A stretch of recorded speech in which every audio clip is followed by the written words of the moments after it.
ওই দিন চলে গিয়েছিলাম মনসুন স্পেস পড়ার জন্য, মানে প্রাইভেট পড়ার জন্য। ক্লাসে প্রবেশ করার সাথে সাথে স্যারে বললো, কেউ কি আসো যে বোর্ডে লিখতে পারবা? তো বললাম হ্যাঁ স্যার পারবো, সমস্যা নেই দেন। তো লিখলাম, লেখার পরে সবাই বলতেছিল, আরে বাবা তুমি তো অনেক সুন্দর করে লিখো, তুমি তো স্যারের থেকেও সুন্দর করে লিখো, তুমি তো ভবিষ্যতে টিচার হবা। আমার পর্দা করা বান্ধবীর কাছে আমি কইতেছিলাম, বোন আমার একটু পানিতে। তো আমার কইতেছিল, পানি কিনা খাইতে পারস না? পানি কি বাইতে লইতে পারস না? তুই আমার তো পানি চাস, পানি দি। ওরা কয় দিমু, কিন্তু এক মুক্কা পানি দিম, খাবি? এমকি না থাক, একটু পানি আমার গলেও ভিজতো না। আমাদের গ্রাম থেকে মহিলা কলেজে আমরা 4 জন মেয়েই পড়ি। আর 4 জনের মধ্যে আমার একজনের সাথে বনেই না, মানে ওর সাথে আমার প্রায় ঝগড়া লেগেই থাকে।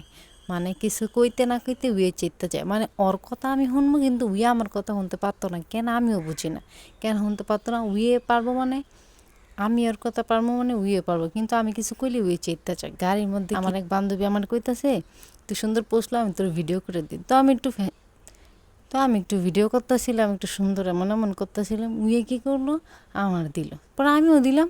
উইয়া আবার দিল, পরে আমিও দিলাম। পরে ওমা আমার একটা দেও না, হ্যাঁ কাইন্দা দিল কেন বুঝলাম না।